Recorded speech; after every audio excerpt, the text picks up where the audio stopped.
নেতার মানুষ পায় সোনার খনি, কত মুখখনি, আর আক্ষেপ হচ্ছে আমি পেয়েছি চুরির খনি। আমরা বলি নাই, নেতাই বলছে। অর্থাৎ জিয়াউর রহমান সাহেব ওইগুলি দেখেছেন, ওই সময় দেখেছেন। ভিক্ষা করে আনলাম এত কম্বল, আমারটা কই, 7.5 কোটি কম্বল। কম্বল চোর নাম কিন্তু বাংলা ভাষায় আমরা ঢুকাইনি। রিলিফ চোর বাংলা ভাষায় আমরা ঢুকাইনি। ব্যাংক ডাকাতি বাংলা ভাষায় আমরা ঢুকাইনি। অর্থাৎ যত একটা জাতিকে ছোট করার জন্য যত শব্দ, সবগুলোর অনুপ্রবেশ ঘটিয়েছে এই পলায়নকৃত স্বৈরাচার এবং তাদের পূর্বপুরুষদের আমল।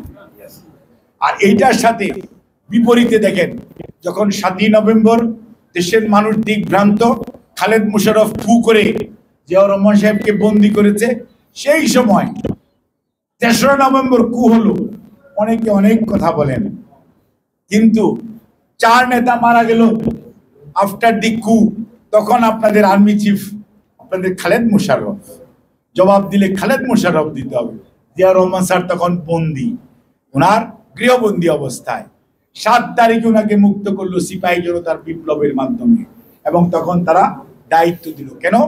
যেই মানুষটি প্রমাণ করেছে স্বাধীনতা যুদ্ধের ঘোষণা দিয়ে যুদ্ধ করে ক্ষমতায় বসে যায়নি, উনি ডিসিপ্লিন ওয়েতে ওনার ব্যারাকে ফেরত গিয়েছে।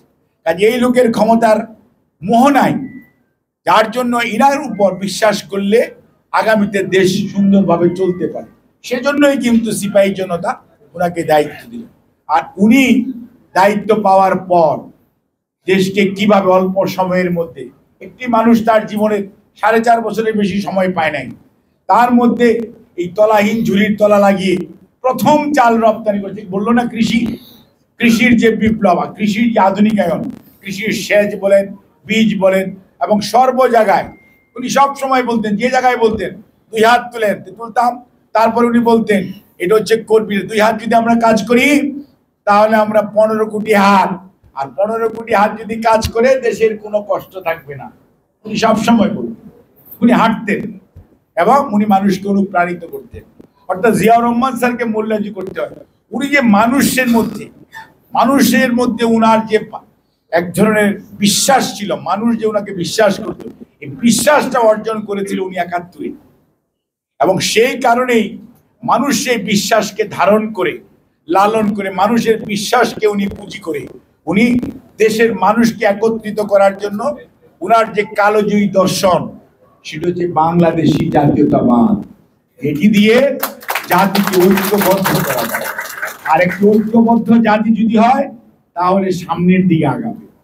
যার ফলশ্রুতিতেই ওই আপনার ফরেন পলিসিতে বলেন জাপানকে হারাই দিয়ে আপনারা জিতে গেছেন জিয়াউর রহমান স্যার, কারণ আপনি ঐক্যবদ্ধ জাতি পেয়েছিলেন।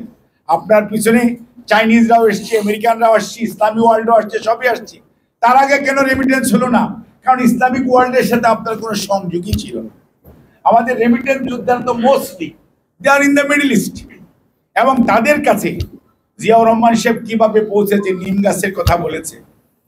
আজকে চাইনিজদের একটা কথা বলতে হয়, চাইনিজ